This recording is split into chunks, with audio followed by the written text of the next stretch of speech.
welcome on board to today's webinar. I think it's 4 o'clock, so I think we can start. Just a couple of ground rules before we get going. If you do have a question, by all means pose it, but we'd appreciate it if you do it in the question and answer box. And if we have time towards the end, we'll take a couple of those questions. Any other comments, feel free to use the chat box. We will try to address them. But with hundreds going up to 1,000 participants, it might be a little bit difficult. So I'm sure a lot of you are aware, but just a couple of words to introduce today's presenter, as always. Dr. Swati is with us once again. As we know, she's a global expert in early childhood and has over 30 years of experience in the field. I think her educational philosophy has impacted countless professionals, me included. And she's had a lasting impact, particularly when developing curricula, focusing on those important early years, by showing us teachers especially how to help kids learn and also to think. She's also an established author. She's written more than 25 books and counting probably. But luckily it's for all different stakeholders, teachers, parents and kids. So I think it's safe to say we're in good hands for today's webinar. It's titled Montessori in the 21st Century. Therefore, a warm welcome to today's session, Dr. Swati. And I'm sure, as always, we'll have an interesting and thought-provoking hour. So perhaps you can tell us what you have planned for us today. Thank you so much, Kalpesh. And it's wonderful to be back here at Burlington. And it's so nice to see so many participants joining at this fourth Saturday, 4 o'clock session of Burlington. And today's topic is something that I know every educator wants to know more about and believes in. It's about Montessori in the 21st century, which I call it reinventing the Montessori system. Because as new practices, new methods, new things come into education, we tend to forget the old. We tend to forget the foundation. And that was Montessori, when we talk about early childhood. Of course, before Montessori, there was Frederick Frobel, and Montessori was hugely inspired by the work of Frederick Frobel. But Montessori, being a woman, was able to make a much better impact than our gentleman Frobel. So Montessori is much more well known around the world, and everybody's aware of Montessori. And because she came to India in her lifetime, India also became a hub of the Montessori system. Of course, in West Bengal, uh, not many people know that Tagore had Montessori schools, and they were called Tagore Montessori schools. So it's very, very important for all of us today to celebrate Montessori, especially Montessori in the 21st century, which means let's reinvent and understand what Montessori stood for. Here on the screen, you will see one of the most important quotes given to us by Montessori, which is that the most important period of life is not the age of university studies, but the first one, the period from birth to the age of 6. And recently, I had seen an article written by an IITian who was grumbling about the fees for early years. And I think this quote needs to be read by everybody, because Maria Montessori says that the most important period of life is not that of university studies. So we are not surprised when universities charge high fees. We are very surprised when early childhood centers charge high fees. Why is that so? Because we don't understand that it's easier to teach an adult different things about education, but it's very difficult to teach a child how to read and write for the first time.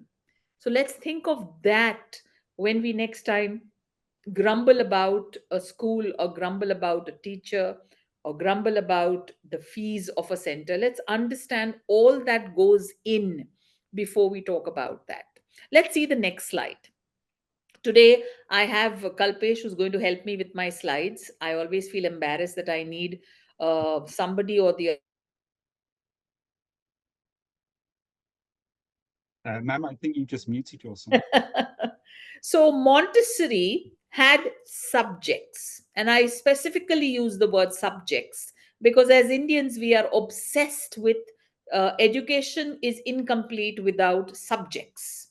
So it's very, very important to understand what was the Montessori method. So she had practical activities, she had sensorial activities, language activities, mathematic activities, and culture activities. So if you look at it, it's completely like the Panchakosh which has been given in our NEP. It takes care of every aspect of education. If you notice, she has kept two separate things, practical and sensorial. Practical means the everyday activities that children will need to take care of themselves. So, whether it is pouring from a jug of water into a glass of water, tying their shoelaces, stuff like that, these are practical activities. Also, in recent times, we've started calling them life skills. And sensorial activities like the smelling tablets or the sound tablets, which means the activities that help nurture the five senses. And of course, language and mathematics are very important. That's what everything is all about. And she talks about culture. So when we talk about general knowledge, she talks about culture. And it's so important for us to understand that we need to teach our children about their local culture, about the local flora and fauna, about their local habits, their local lifestyles. If you want children to belong, because belonging comes before global citizenship. And that's what she really deeply believed in. Let's see the next slide. It's very important for us to understand children. As teachers, as educators, we must understand children. And Montessori was one big advocate for that. She said all children have absorbent minds, which means they are waiting to absorb new knowledge. So when you say that a child is not listening or the child is not understanding, the problem lies with us and not the child, because children have absorbent minds. So which means if they are not listening, you're not giving them something interesting to listen to. If you're saying that they don't understand, it means you have not explained it in the correct manner. All children pass through sensitive periods. In my later on slides, I'm going to talk about the 6 sensitive periods that every child passes through. All children want to learn, very importantly. So when we do games and activities and songs, children have this yearning to learn. All children learn through play. Play is the work of childhood. And if you make them learn through play, they learn faster and they learn for life. All children pass through several stages of development. Uh, Childhood is a complete developmental framework. And that's why I say that if teachers understand development, they will be able to understand children and how to educate them. And all children want to be independent. Very, very important. In the context of discipline, in the context of teacher behavior management, it's very important to understand that whatever discipline policy you bring in the classroom, don't ever take away the independence of children, because all children want to be independent. And when you take away their independence, they are defiant. So when you face a stubborn child or a defiant child, it means you are somewhere trying to steal their independence, and that's their knee jerk reaction to that. So let's see the next slide. Montessori talked about three things about intelligence, basically. Uh, that what is intelligence? What are the stages of intelligence that every teacher should look into? And one of the first steps of intelligence, according to her, is attention. So if you have the attention of the child, you are on the road to intelligence. If you don't have their attention, no intelligence will follow. Processing, memory, and retention. So, which means just memorizing something is also not intelligence. So, according to her, a teacher needs to capture the attention of children either through teaching aids or through a story or song. Capture their attention. Once you've captured their attention, then they will be able to process the knowledge that you are trying to give them. Once they have processed that knowledge becomes a memory. But memory is useless unless you are able to retain it. Retention means when you ask me about something, I'm able to answer about it. That means I've not only understood it, I now remember it, and I'm able to use it whenever I want in different situations. So it's not that if I taught you about something in a particular manner, you are able to answer it only if it is asked in that particular manner. I may change the question, but you are still able to give me the answer.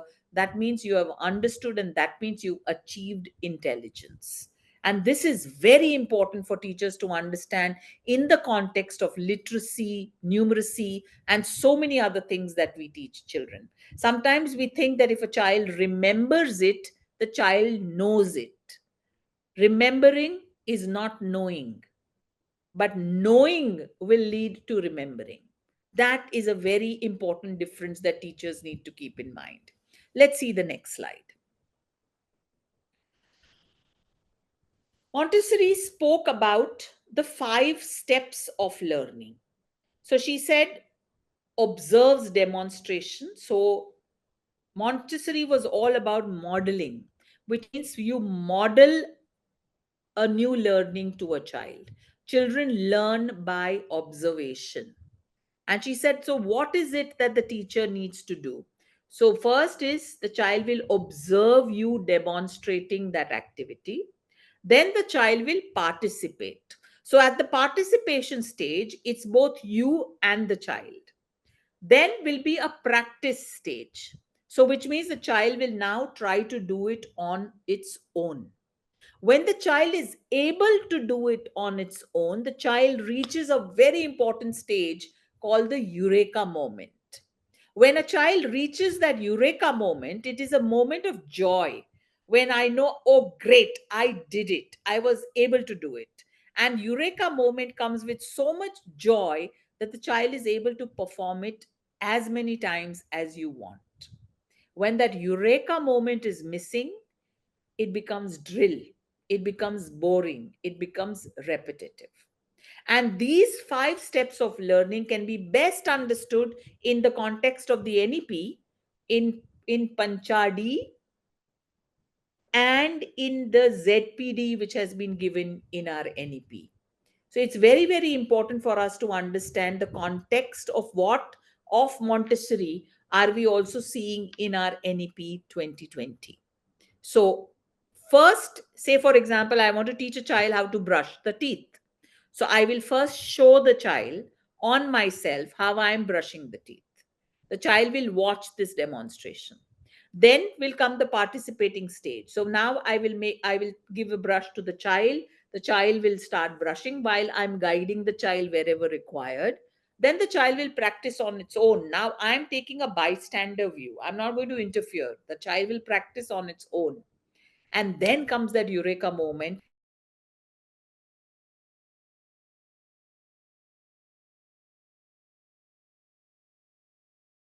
Help. Let's see the next slide.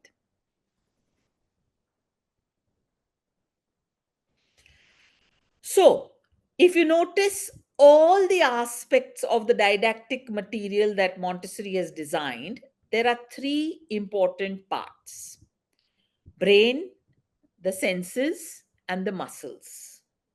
So every activity of Montessori requires the muscles. So either it's the hand muscles or the body muscles or the feet muscles. Senses. She involves as many senses as possible. And it's always also the interaction with the brain. See, when I ask a child to just copy something from the board that the child doesn't understand, that means I have not involved the child's brain. I've just involved the child muscles. That the child is looking at the blackboard, copying it, looking at the blackboard, copying it. But when I involve the brain, which means understanding comes along with it, then I can say that I have truly understood the process of learning.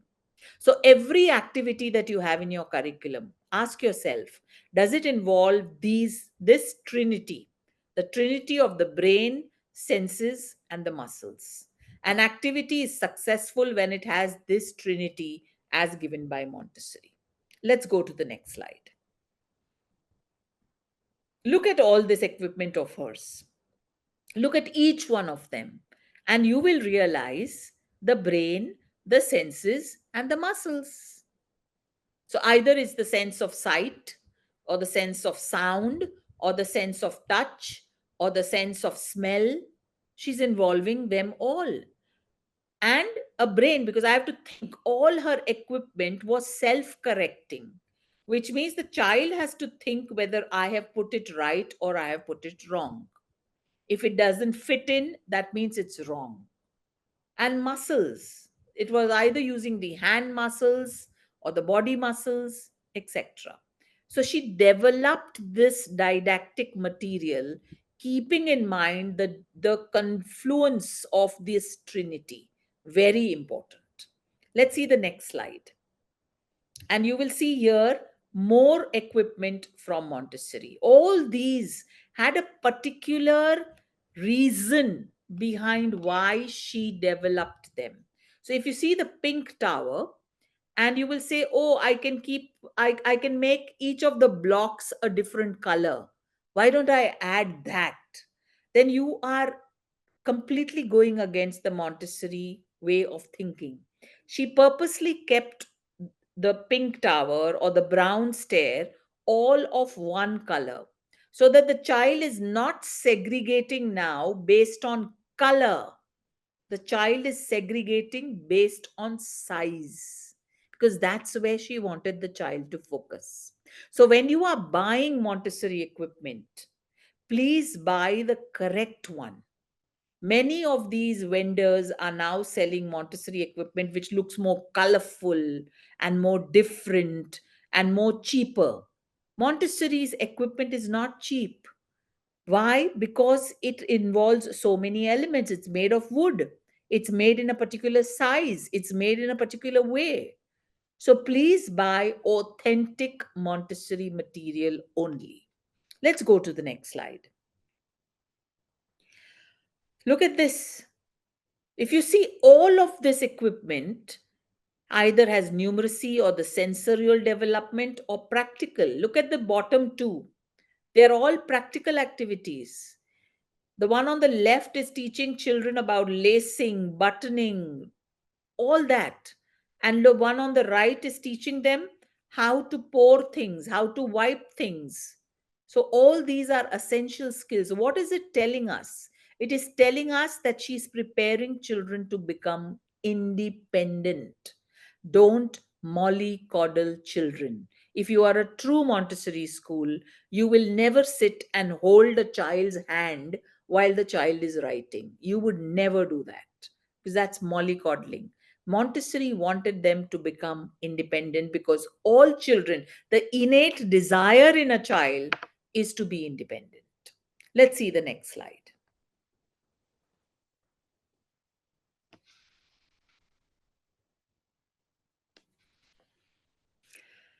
So, what was Montessori's advice to teachers? And she had very simple advice. And let me tell you, if you read Montessori's own handbook, one of the books that I would recommend all of you to buy if you want to really understand the Montessori method is a book called Montessori's Own Handbook. And if you read that book, you will realize that she was quite strict. She was very strict with her teachers. She was a completely different person when she was with children. But when she was with teachers, she was very strict, because she wanted teachers to understand what is child development and to not just take early childhood as a fun activity, or oh, it's okay, they are just children. So she had four very good advice. Number one was, never give your children pretend tools. So don't give them a toy knife or a toy scissor. And why was she saying this? She said, if I in the school give the child a pretend knife, The child will always think that a knife is blunt. Now, at home or anywhere, if the child gets their hand on a knife, the child will think it's blunt and will start playing with it accordingly. So, if a tool is supposed to be dangerous, you give a real life tool, you give it in a child's size, but you teach the child how to use that tool carefully. That's what Montessori would do in her classrooms. And it worked because she followed that whole method of demonstration, etc. Provide real tools, but correct size, which means you can't give a large knife to a child. The knife should fit into the child's hand, and the child should be taught how to use that knife safely.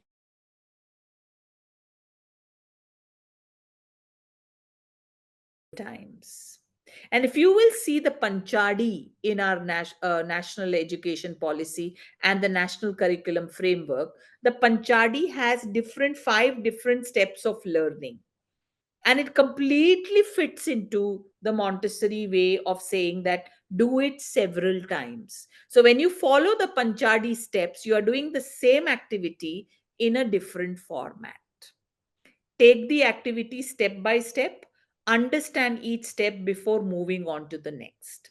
So, what she was saying is that teach children any activity in a stepwise version and move to the next step only if the child has understood the first step. So, if you are doing numeracy and if you are doing counting, let children understand counting before you move to addition. Don't rush. Because if children have not understood counting, they will not be able to do addition. Let's see the next slide.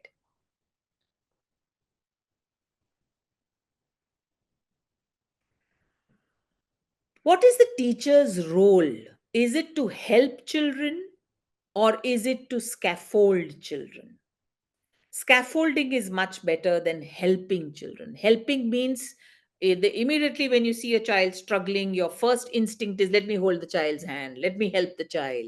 No, that's mollycoddling. You're not there to babysit children. You are there to teach children. You are there to nurture their learning. So, scaffolding, use verbal cues.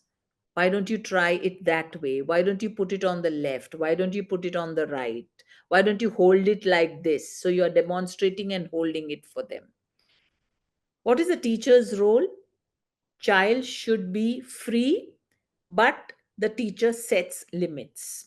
So there are certain limits in the classroom that you can't throw things, you can't hit others. You have to have those limits. Guide the child, don't make your child feel your presence. This was very important for Montessori.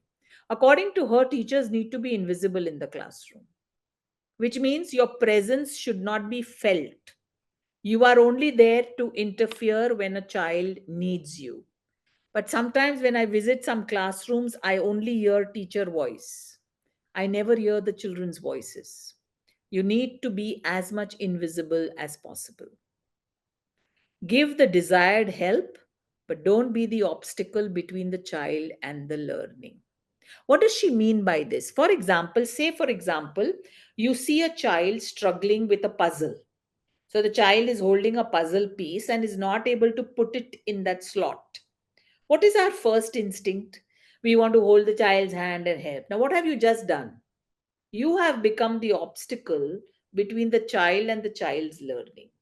And that's what she says, that whenever you have this urge to help children, think, am I helping the child in the right manner or am I becoming the obstacle between the child and the child's learning? Let's see the next slide.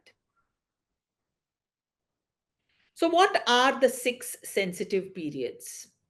Because not many people know about Montessori education. They know about Montessori's didactic equipment, which means I know of Montessori school who have the pink tower and the brown stair and all that, and they say we are a Montessori school.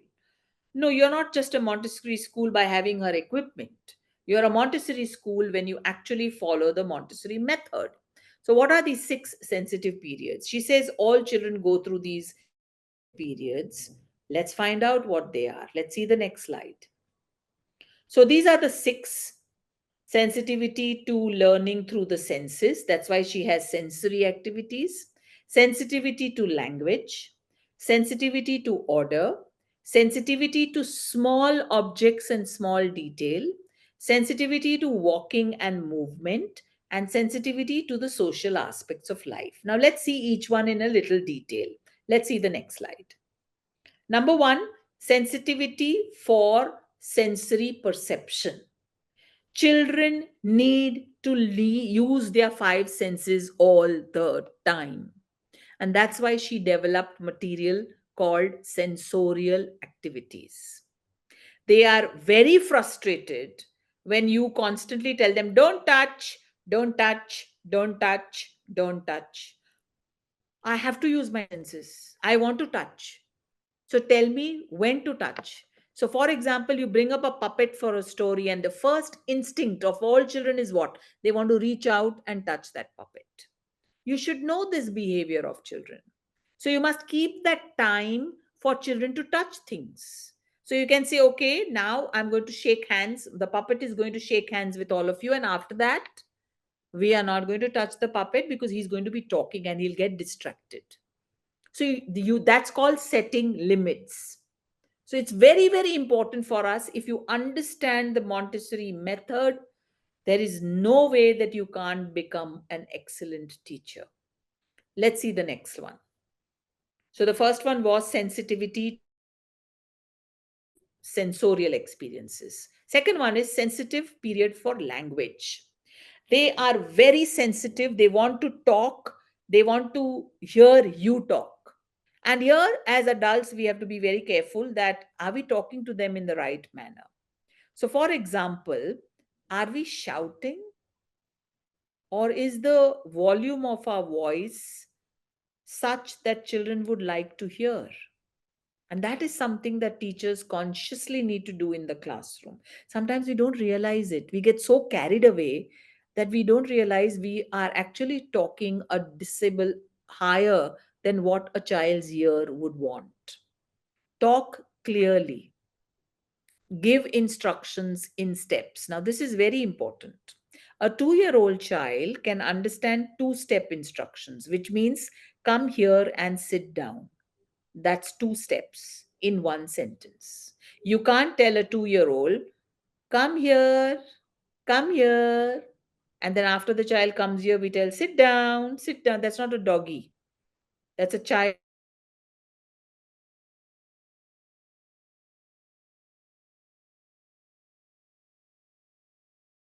together. Bring that ball, come here and sit down. All set together. Bring that ball, come here and sit down. But what do we tend to do with 3-year-olds? We say, bring that ball. Yeah, take that ball, take that ball. Very nice. Now come here, come here, come here. And what have we done to that brain? 4-year-olds are supposed to understand 4-step instructions. And believe you me, 4 steps is the maximum most of us can do. 80% of us cannot handle more than 4-step instructions. Shall we try? Let's try. I'm going to give you a set of instructions and let's see if you're going able to remember all of them together. So you cannot do it while I'm giving you the instructions. You have to listen to the whole sentence. So I want you all to touch your nose, pull your ears, tap your eyes, pull your chin, and tap your forehead. So there were some of you who were trying to do it while I was talking. And there were some of you who was trying to count on their fingers. Now, what did she say? What did she say? What did she say? But tell me very frankly, how many of you remembered all the steps? It's very important for us to understand. We need to train children in listening skills. If a child is able to listen and understand, the child will be a success throughout life. And don't drone. Yeah, yeah, yeah, yeah, yeah, yeah. Some teachers just go on. And you can't make out when they are telling a story and what are they doing. Red Riding Hood was a little girl. She went into the. Arey, where is your voice modulation? Bring in voice modulation. Sometimes you need to be very soft And when you become soft, you will realize children suddenly perk up. What happened? Why has she suddenly become so soft? So you need that kind of a voice in your classroom. Don't drone.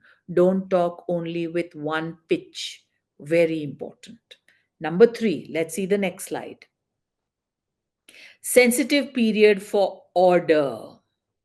Now, if any one of you have seen my Facebook post on Galti Sudhar, you would realize and link it to this sensitivity in children. Children are very sensitive to order. In Montessori's handbook, she has written one example that there was a child in a teacher's class. Every day, the teacher would come and she would put her umbrella in one corner of the class, and the child was very happy. One day, the child just started crying, and the teacher was not able to understand why the child is crying. And then she realized that she had kept the umbrella on another part of the classroom. And just that one little change upset the child, and the child started crying. So that means that children at this age want order. That means they want routine. That means they want a timetable. So it's very important that you follow a fixed timetable in your school. And if you are changing it, you better prepare children's brains for it. Say, for example, every day you have a timetable and tomorrow you're going for a field trip. That means there's no timetable. Prepare the children a day prior. Tomorrow we are going for a field trip. Tomorrow you won't be coming here. You will be sitting in a bus. Explain the whole process to them. Only then will their brains be able to settle down with this complete change in order. Very important. Next slide. Number four is sensitive period for small detail, which means children are very sensitive to the smallest things. You will notice कि सबसे छोटा कचरा उनको दिख जाता है. They will not be able to see the biggest things, but they will be able to see the smallest thing. The smallest thing that's going to hurt them, they will find it. Because they are very sensitive to minute details. And that is why it is very important for us to ensure that even the smallest things are correct in the environment. Don't underestimate the small things in the environment, because they're very sensitive to the small details, faintest sounds, little details. All this they're very sensitive to. Let's go to the next slide. Sensitive period for coordination of movement. They need to move their bodies. And what do we ask them to do? Sit straight. Sit with your back straight. No, they need movement. The least they can sit straight for, and listen to this very carefully, the least time that they can sit straight for is 3 minutes. That's maximum. After that, they need movement. So they will fidget while they are sitting, and it's okay. Some of them may sit like this, some of them may sit like this, some of them will do this. It's okay, as long as they are listening and understanding. And it's very important to make movement a part of your curriculum. Movement is tied to the brain. Movement is tied to learning. And that's why everything that Montessori designed had movement. Movement of the eyes, movement of the hands, movement of the body, because movement is extremely important. Let's see the next slide. What's number 6? Sensitive period for social relations. The child wants to become social, but does not want to play with others. See the dichotomy. The child wants to be with others, but does not want to make friends. The child wants to be with others, does not want to share. And that is what teachers need to understand, that they will be part of a classroom.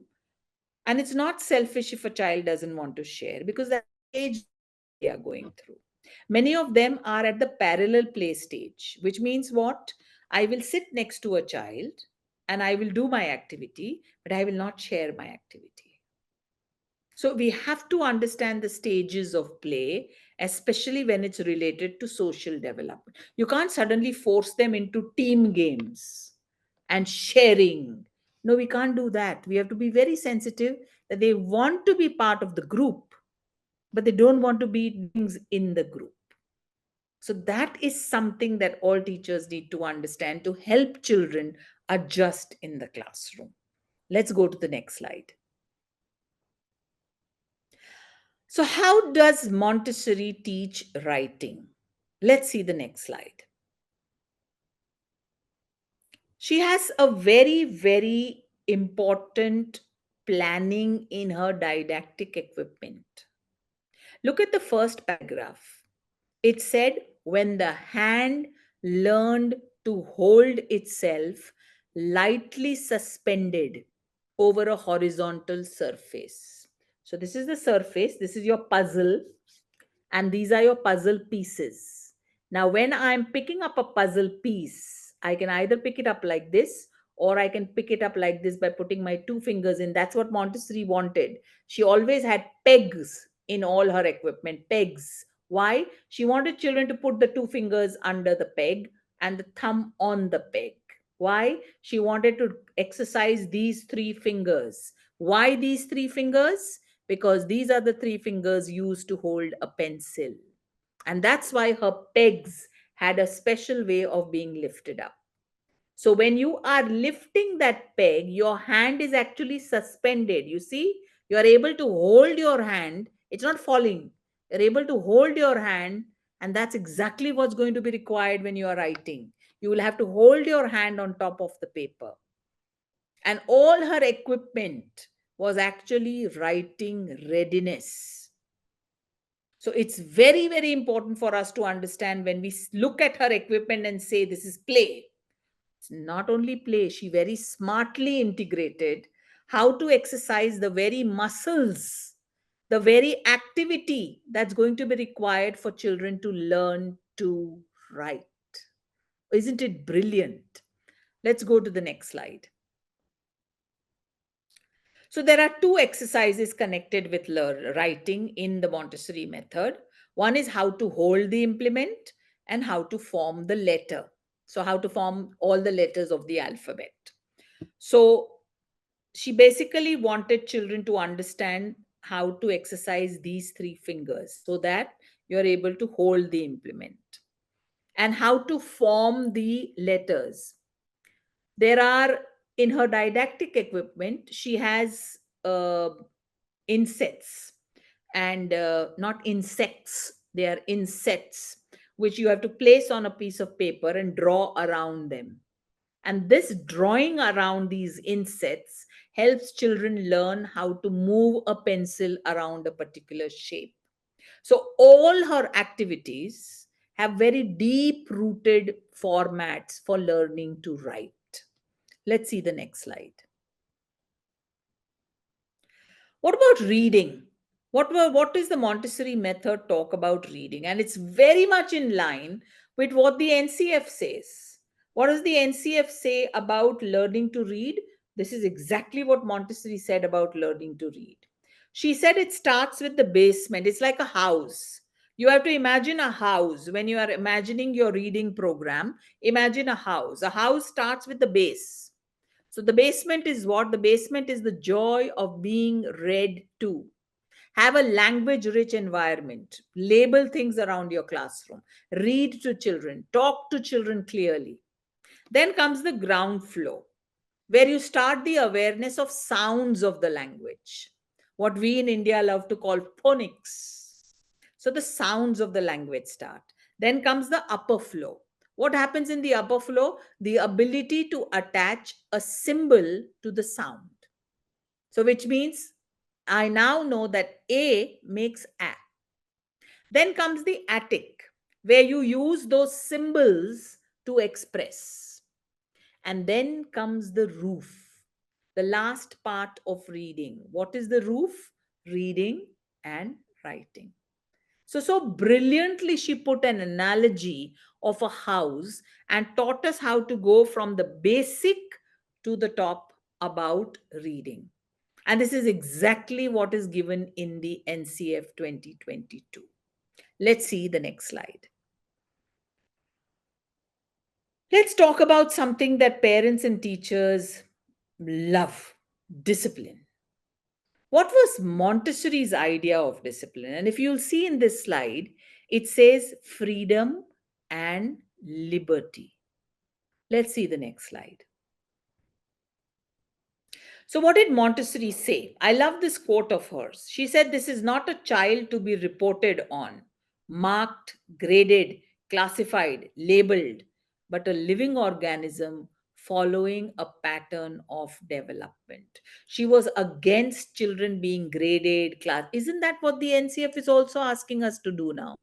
New holistic progress card says, don't grade children, don't label children. That's so wonderful. Let's see the next slide. So, freedom and liberty as discipline. So, very simple mantra she had for discipline. What was that? She said, we must check in the child whatever offends or annoys others. So, don't try to check every behavior of the child. Just check in the child anything that offends or annoys others. That is indiscipline. Otherwise, just leave the child alone. So if I am talking loudly, I'm disturbing others, yes, then you need to correct me. So it's very simple. If there is anything that I'm doing which is offending, annoying, disturbing others, correct me. Otherwise, don't. Very simple given definition of discipline. Makes it so much simple. Let's go to the next slide.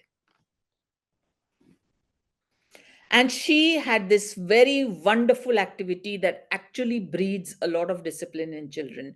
She has a famous activity called walking on a line. What is this walking on a line activity? She used to draw these lines on the floor, and children had to walk on these by balancing themselves quietly. And then once children have mastered walking on those lines, she would give them a bell in their hand. And many of these lines would overlap, which means your line and my line, which I'm walking on, may overlap. So, which means we have to learn to wait while the other person passes. And I have a bell in my hand, and the bell should not ring. So, I have to walk so silently and calmly that the bell in my hand should not ring.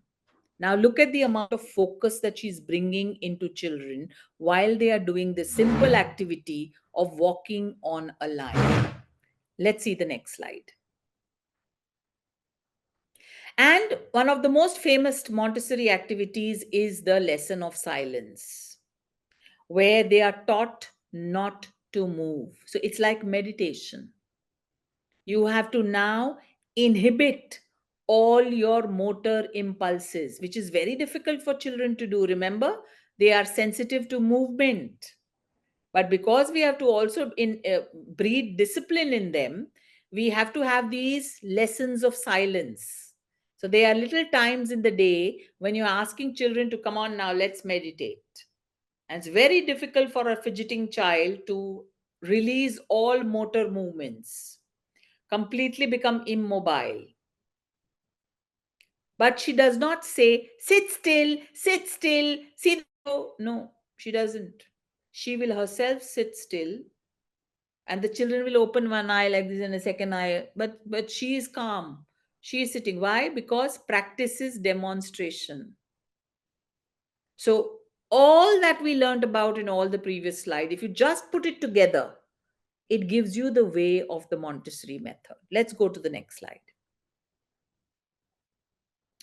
Observation, very important in the Montessori system and very important now in our holistic progress card. So let's see the next slide. How was she observing children? She said a teacher incapable of observation could not teach. If you don't know how to observe, you're not a good teacher. Next slide, please. So, what are the different kinds of observations? Here is a checklist or a pre coded category. What is a checklist? Checklist means I put the names of the children on the top. On the left hand side, I put all on which I want to observe them. So stands on one leg. So I ask Sam, can you stand on one leg? Yes, Sam is able to do it. Liam, can you stand on one leg? No, you're not able to stand. So I'm observing children. I'm not telling them what it is, but I'm observing and making a pre-coded category. That is the one way to observe children. Let's see the next slide. Time sampling. Uh, Sometimes, you feel that a child is not paying attention. Okay, child is not paying attention. Let's observe this child. So that's called time sampling, where you write the exact time and at that time what the child was doing. So look at this time sampling in front of you. At 10:01 a.m., this girl is sitting quietly looking at the teacher. At 10:02 a.m., she's concentrating on the picture being shown in the group. At 10:03 a.m., she starts pulling up her socks. She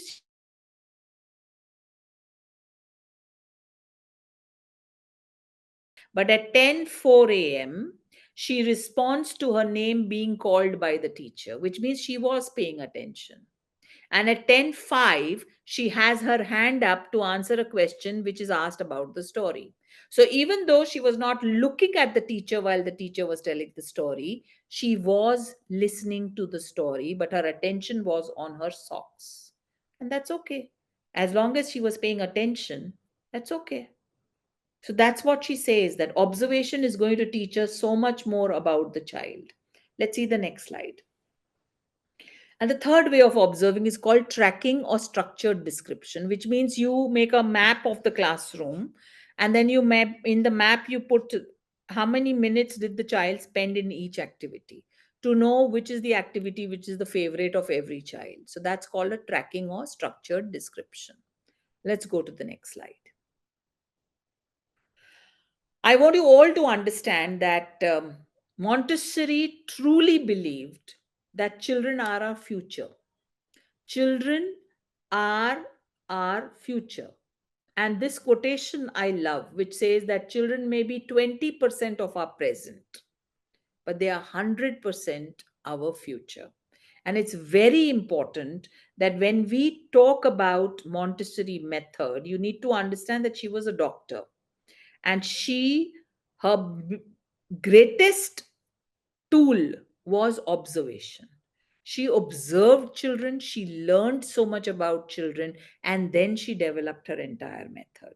But one thing, to all those Montessorians out there who don't want to change many of the things in the Montessori system, I would say, if Montessori was alive today, she was one of the most vibrant educators, and she herself would have made a lot of changes in her method because she was not the kind who would have stuck just for stubbornness and not change with the times. So it's very important for every Montessorian to understand that it's Montessori did not have technology in her classroom because there was no technology at that time.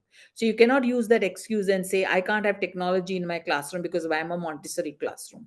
No, you can't do that. Montessori was much ahead of her times. So think like a Montessori whenever you are making any decisions about any activities in your classrooms, and you will become one of the best Montessori classrooms. Thank you very much. Ma'am, thank you as always. That was a most engrossing session. We've got lots of comments that came in, particularly from teachers who actually follow the method. They learned Yes. something new, which is good. I think we've got time. There was a couple of points that came up in the Q&A, and maybe you could expand upon one of them in particular.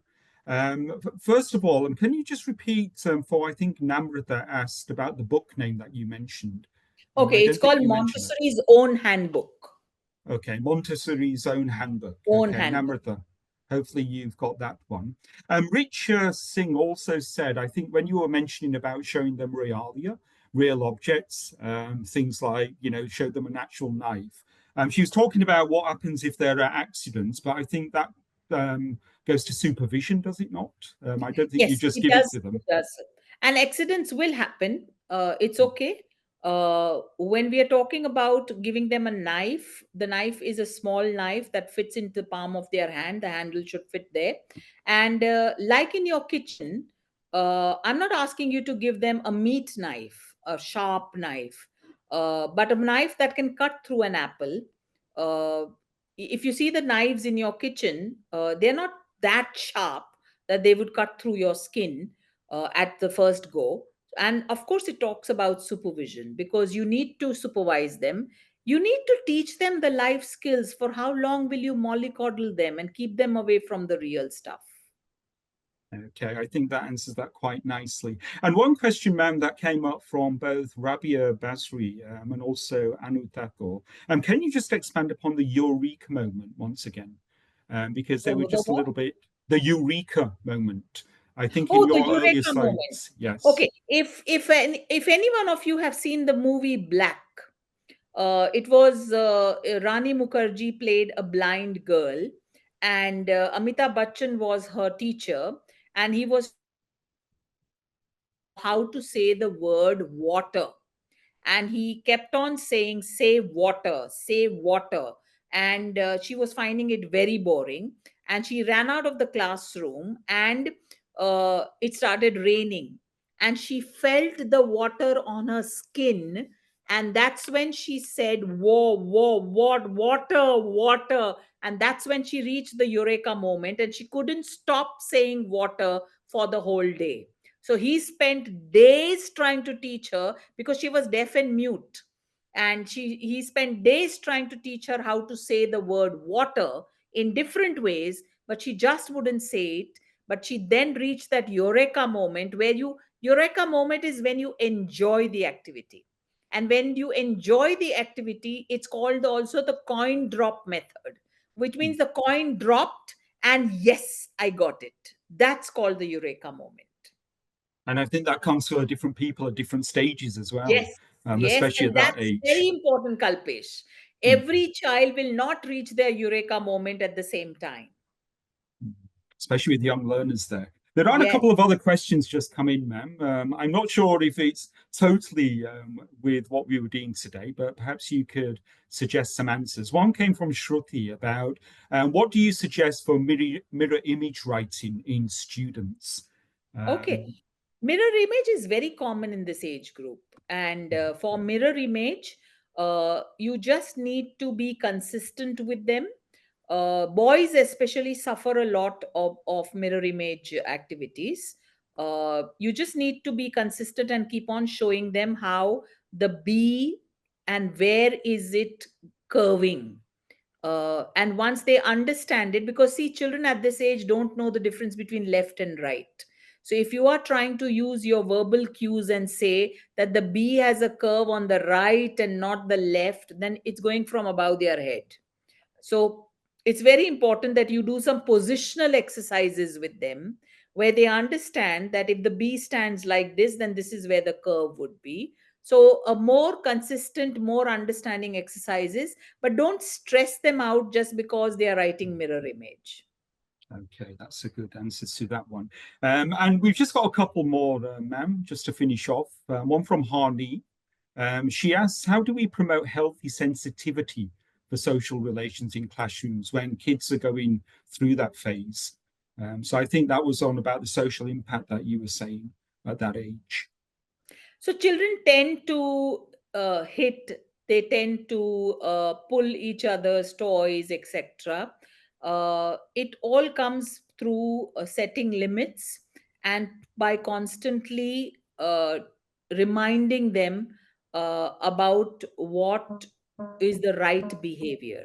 So instead of constantly reprimanding them about the wrong behavior, it is important to remind them about the right behavior. Like Mm. many schools in many IB schools have a classroom agreement, which the children repeat every day before the beginning of the day. That in this class we share, in this class we don't pull toys, stuff like that. So anything that's constantly happening, you can make it as part of your agreement, and the more they say it, the more they will understand it. Great. And I think that touched upon that answer, maybe our last question for today. And I think Asia and Ningmo have more or less said the same thing. They're talking about a child who doesn't want to listen and follow directions. So how can the method help them understand? And also a child who's not ready for learning and is not listening. So I think it's more or less the same question. So when children Does the are method not deal with that? listening, we need to ask ourselves, why are they not listening? Mm, No human being does not want to listen. I don't want to listen if what you are telling me is not interesting to me. I don't want to listen if the way you are talking is not interesting for me. I don't want to listen if what you are telling is something I already know about. So there is always a reason, and a good educator would know how to find that reason, because otherwise children will not listen. mm. I think it's all down to classroom management, isn't it, ma'am? And I think what you mentioned earlier, instruction, recall, not to do too many instructions at the same time. But I think with that answer, ma'am, thank you as always. As I said, a most engrossing session. Thank you Thank everyone for attending. We look forward to many more. So the certificates will be on our way Yes. to everybody. But ma'am, you have a nice evening and thanks so much Thank for you so that. much. Thank you. Thank you, everybody. Wonderful to have you all here. Thank you.